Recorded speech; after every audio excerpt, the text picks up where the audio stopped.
Hello, this is Ann Fillmore, and this is a short video tour of my English 900 Integrated Reading and Writing class, and this is from fall semester. So this is my front page, and this is on my view, but I just want to give you kind of an overview of this course. As you may be aware, English 900 is still not fully approved through the curriculum process, and so though we've been working on it as a group, it will be official in summer 2017. But this is a course I designed from the ground up around the learning outcomes, which have just been approved. So here we go. I organize everything by week, as you can see, okay, throughout the semester.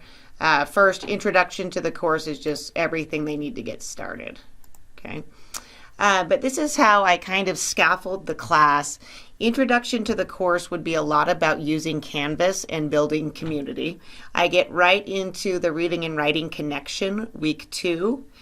Week 3, reading and writing processes, and then that builds right into the rhetorical situation, rhetorical awareness, building that. And they do a group project for actually 2 weeks here on that rhetorical awareness. They all have the same general topic in their groups, but they all have different audiences, and they create an informative presentation in any form they choose to that's appropriate for the audience. So every group, and there's usually 6 or 7 groups, gets a different audience. So that's a pretty cool project. I then go into summary and response, but we take it step by step. We learn about summarizing main points or main events, then writing a response, and then putting it all together, going through the writing process and revision with peer review. Then we move into argument, and first it's basically, analyzing, taking apart arguments and looking for claim, evidence, reasons, fallacies of logic, etc. This kind of interrupted it for a bit, but it's because this was the week it was right around Halloween, and I had a writing contest between all 4 of my classes. So it was a creative writing assignment where students read The Elevator by William Slater, and then they created an ending to the story because the story ends with the climax, and then they posted it to the discussion board. Let's see if some of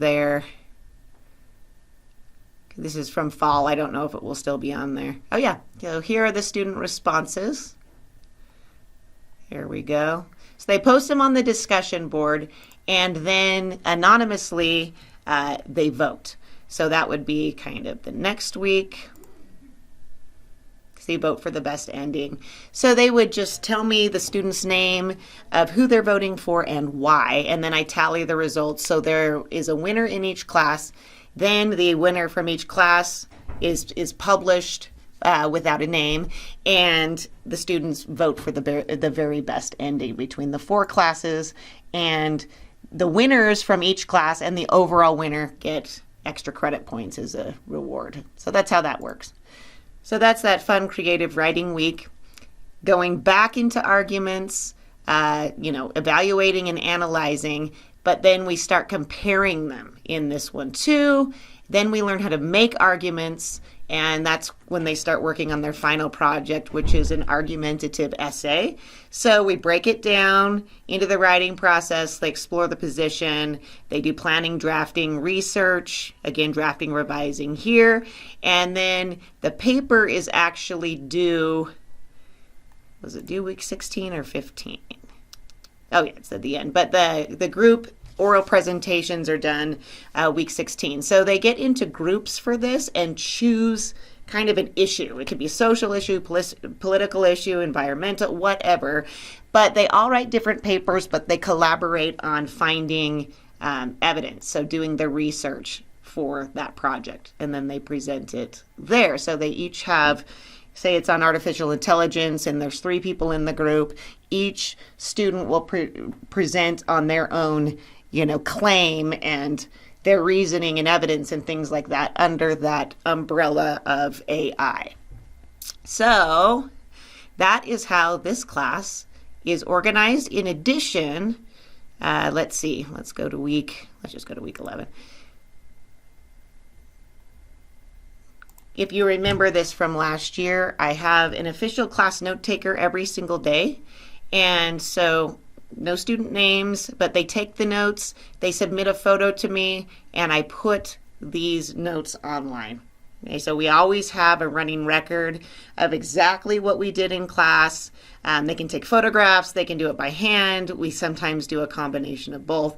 You can see this right here was a photo of one of the arguments that we were kind of dissecting right here. This one is about Utah's suicide rates related to the altitude. So that's one aspect of my course design that I really like. So thank you for watching. I'm sorry this is so long. Thanks for stopping by.